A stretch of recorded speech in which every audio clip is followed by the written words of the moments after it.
deposits plus 40 grand renovation costs on each one. Let's just go back, just because it was easy for us to Yeah, write it yeah. down. So 350 a purchase price. He's buying 3, so he needs to spend in total 1,050,000.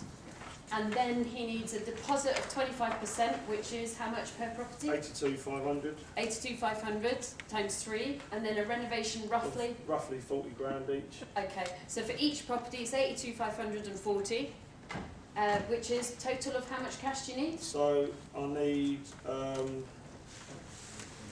370. There we go. Yeah. Yeah, 370. Yeah. So 370 cash. Please do, Courtney. I did roughly the same maths, Okay. but I also wanted to ask you, you might not need all that money at the same time. Good question. Glad you asked it. We are going for worst case scenario. Because we want to figure out the worst so that he never has the worst and goes, what was she fussing about? So yes, theoretically, you might buy 2, one sells, and then the third one is funded off the first one.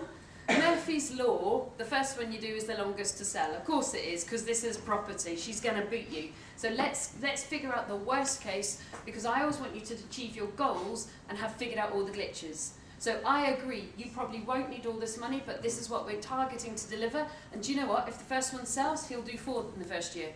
Whereas if he'd limited himself in his resource by saying, oh, I'm definitely relying on 1 selling, he can only do 2. So now he's doing 3 or 4. And did he factor in the falling out of bed